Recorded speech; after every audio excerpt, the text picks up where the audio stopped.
What's happening, Cowboy Nation? This is Gen X Cowboy coming to you from Family First Sports. Quinnen Williams in the building. Man, we stole us one. I don't care what nobody says. We gave up a first-round pick and a second-round pick for the number one defensive tackle in the league. Quinnen Williams, ladies and gentlemen. Let's get into it. What's happening, family? This is Gen X Cowboy coming to you from Family First. Please like and subscribe to the channel. I plan to bring you guys some great content moving forward. Let's get into it, man. Welcome to Dallas, Quinnen Williams, man. Good God, we needed a dog. We needed a dog so bad. Let me say this, man. Jerry needed this so bad, right? He needed this so bad. The look of what happened on Monday night in front of everybody. You having Stephen Jones, his pink suit wearing ass, in the booth with you, the number one Cowboy hater. You got him sitting side by side with you, pissing off Cowboy fans. And then how we played that night.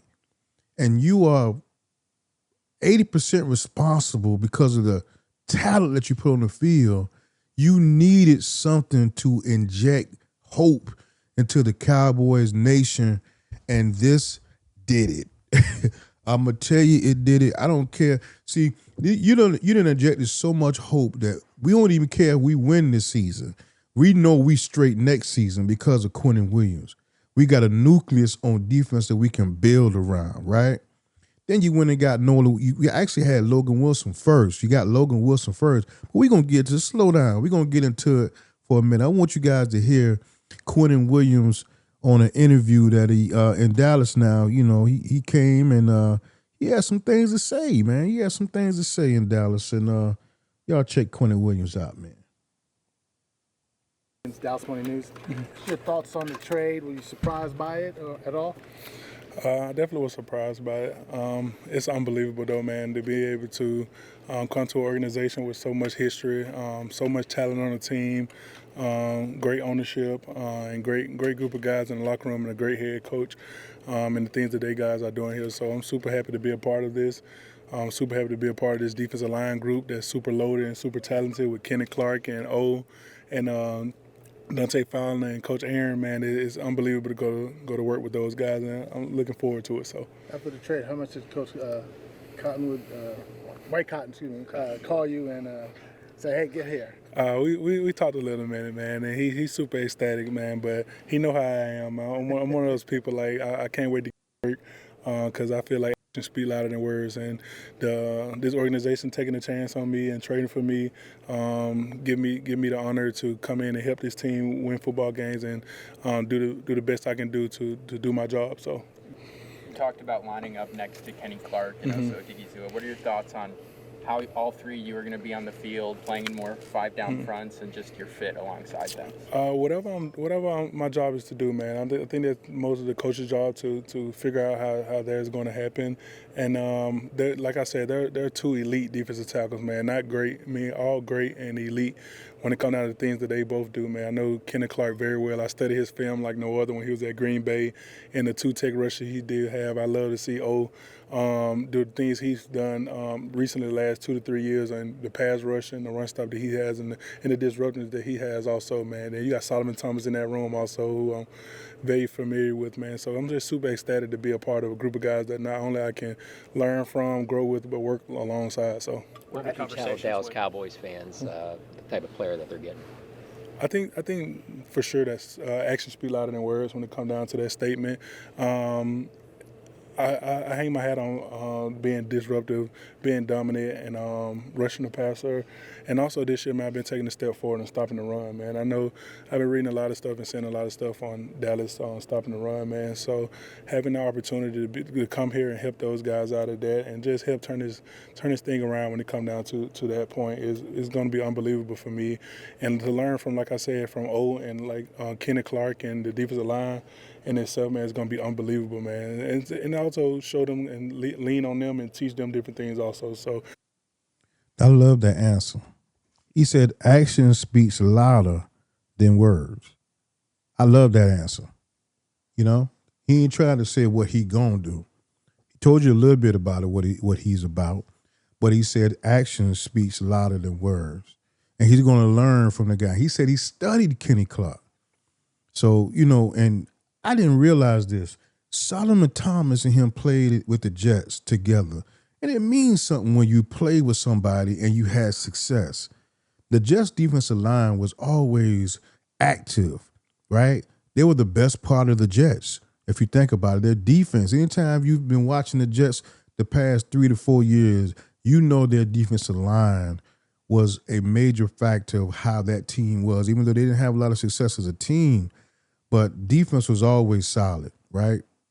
And that's why I was excited when we got White Cotton. I thought he was going to be able to shape this defensive line a little bit like the Jets defensive line. And it hasn't happened yet, but bringing in somebody like this to pair with Solomon Thomas, Osa Digawusu, Kenny Clark, and some other guys, I think that would be a beautiful fit. Now, before we got Quinnen Williams, we picked up a linebacker, Logan Wilson. Now, Logan Wilson, this guy ain't no joke either. He's a decent linebacker. He's better than what we have, and I know that's not saying a lot, but I think he's a solid pickup, man. He's pretty good in coverage. He's aggressive, physical, has an attitude. I love the attitude he has. Now let's listen to Logan Wilson and see what he has to say about coming to Dallas. Logan, your thoughts on the trade? How surprised were you? I had an idea that it was going to happen. I wasn't sure when it would fully go through, but I kind of woke up this morning, got the call from Zach, my head coach in Cincinnati, and told me that they were sending me here, and went in and said my goodbyes to all the people that poured into me, and I helped pour into them, and so it was a tough goodbye, but it's time for a fresh start, and so I'm excited to be here. You had asked for a trade, did you know it was the Cowboys before this morning? Did you know they were interested? I knew that they were interested. I didn't know who exactly it was going to be. There was a couple other teams that I was told that were interested, but that was just kind of the gist that I got from it. So clearly this is where you want to come, right? Huh? This is where you want to come, right? Yeah, for sure. Absolutely. Now that you're here. Yeah. Do you know enough about the scheme and the people around you to have a sense of how you fit in with your skill set? Not yet. Haven't met with the coaches yet, just to kind of get that background that we're looking for. I'll do that either tonight or tomorrow morning, and so go from there. But just looking forward to trying to do my part to help this team win some games. So write the scouting report on yourself. What do you bring? Tough, physical, hard-nosed attitude. Try to find a way to make plays on the ball and get the ball back to our offense. Tough, physical, hard-nosed attitude. Try to get the ball back to the offense. I love it. I actually love it. If we wouldn't have got Quinnen Williams, I would have been underwhelmed by just getting him, but I still love the pick because our linebackers, Kenny Murray, God bless you, brother, Sanborn, I think this guy is 2 levels above them.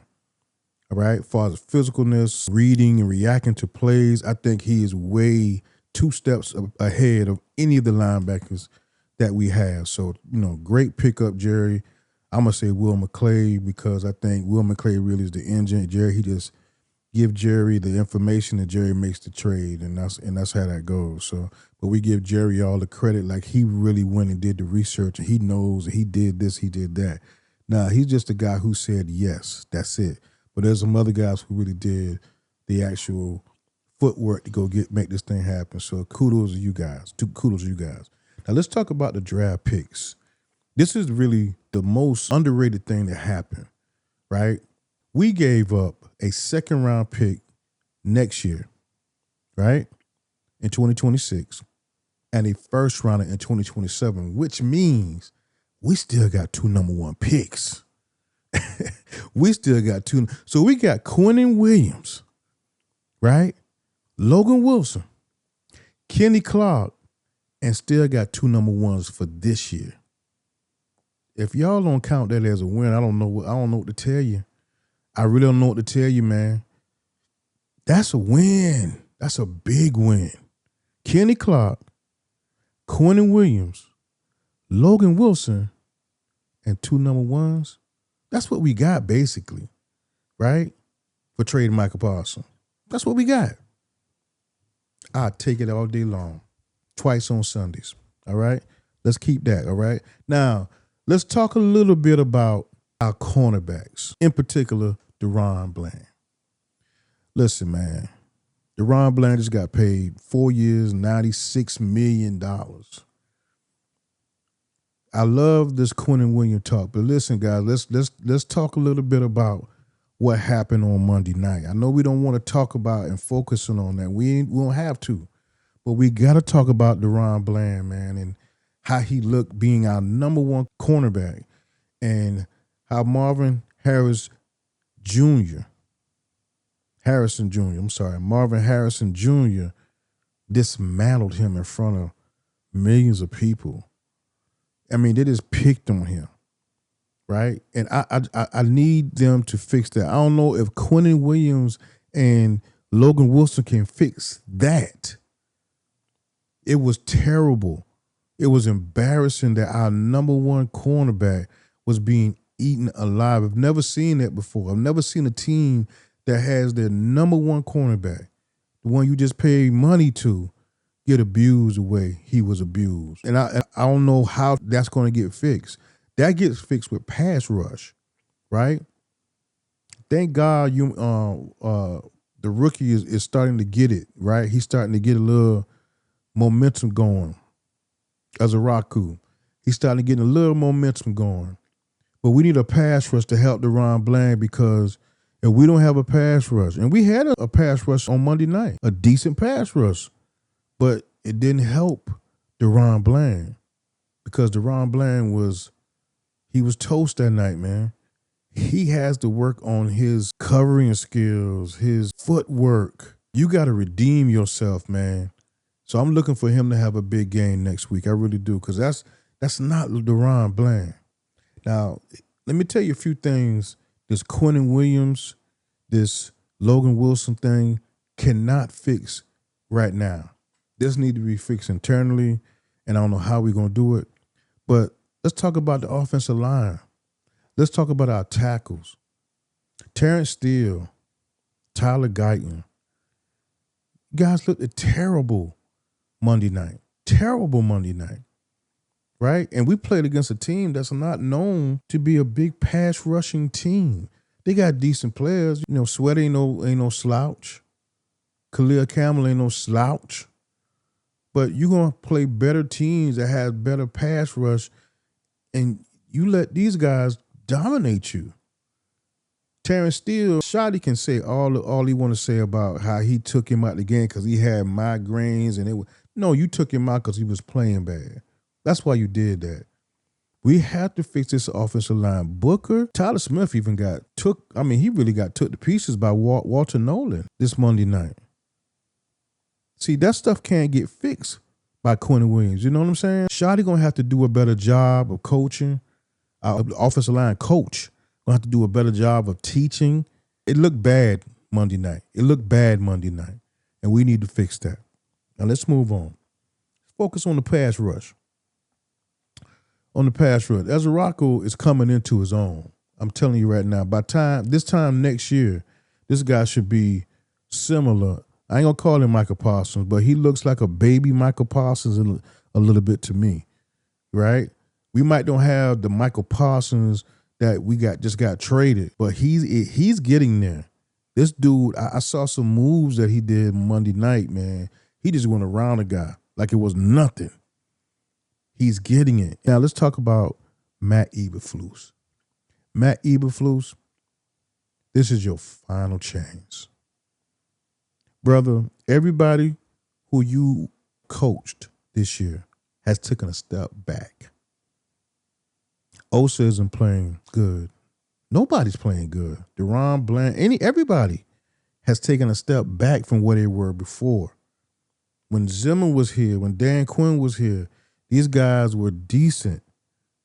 Now everybody looks bad. on the Eberflus. Osa has looked bad on the Eberflus. So now you got Quinnen Williams. Quinnen Williams going to help the entire defense. Quinnen Williams is the most double-teamed man in the NFL. He's the most double-teamed defensive lineman in the NFL. So that should open up everybody on that defensive line. And not only that, that should open up the playbook for the defensive coordinators. So you got one more shot, brother. You got the rest of the year. If Jerry don't get rid of this dude, if this dude can't change this defense with Quinnen Williams in it, if you can't help us get away from the 31st ranked defense to at least the 20th ranked defense, you got to be going. To me, you should be fired, period. But this thing's going to give you life. This thing's going to give him a little bit of life. So we're going to see what you do with Quinnen when you got a whole week to work him out, let him know the scheme, let him know how you coach and you use his strengths, not yours, Eberflus. Use his strengths.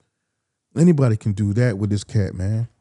So we're going to see, Eberflus, you got one more shot to save your job. I believe the next 2 or 3 games, if we continue to get blowed out or giving up points like it's nothing, if you can't help this man become the best version of himself, you got to go. All right, you got to go. All right, guys, let me give you my final thoughts. My final thoughts is this. Schottenheimer, I notice how in press conferences, Schottenheimer says things that really kind of like don't make sense. What I'm referring to is what he said about Kenneth Murray. He said Kenneth Murray had his best game Monday night. Kenneth Murray looked like crap Monday night. He did not have his best game. His best game was with Washington, against Washington Commanders. But don't tell me Kenneth Murray, he called him K9. He said K9 had his best game Monday night. Here's my problem with Schottenheimer. I think he's too buddy-buddy with these players. I do. I think he's too buddy-buddy with the players. It's a kumbaya. My buddy. My buddy. No. I ain't trying to say you got to be Bill Belichick, bro. You ain't got to be Bill Parcells, bro. But you a little too close and buddy-buddy with these players. Because when you get too buddy-buddy, they don't fear you, right? And when they don't fear you, they make mistakes. They make boneheaded penalties. Right now, I guarantee you, I ain't even got to look. I bet you the Cowboys are a top 5 penalized team. At least top 10. I know we in the top 10. They play undisciplined football when they don't respect you or they don't fear you. I ain't going to say respect. I'm going to say fear. When they don't fear you, they play undisciplined football. And for the most part, we've been playing undisciplined football. Now, we all want to focus on the Quinnen Williams thing, and that's cool, and I ain't trying to be a Debbie Downer here. I'm going to say a Darnell Downer. I ain't trying to do that. I'm just telling you what I see. And once we, this thing, we're going to let this thing fly. I still think we got a chance. I'm just saying I'm a realist, right? I'm about solutions. So I see a problem. I'm not going to run from the problem. You don't ever run from a problem. It's putting lipstick on the pig, this Quinnen Williams thing. We got to fix some other stuff too. So don't think Quinnen Williams just going to repair the whole team. No. We got to have Shotty do better coaching. We got to have our offensive line be better at teaching. We got to fix the Ron Bland and the cornerbacks and that back end. We got some stuff to work on, fellas. So I'm loving the pick.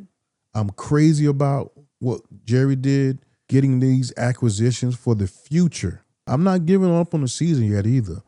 But if Eberflus can fix the defense and that can get back on track, we may have a shot. We may have a shot. Guys, this is Genesis Cowboy coming to you from Family First. Please like and subscribe to the channel. Plan to bring you guys some great content moving forward. I ain't giving up on this season yet, fam. if we keep applying pressure to Jerry Jones, Brian Schottenheimer, and Matthew Eberflus, we may got a shot. Guys, this is Gillette's Cowboy. Y'all stay up.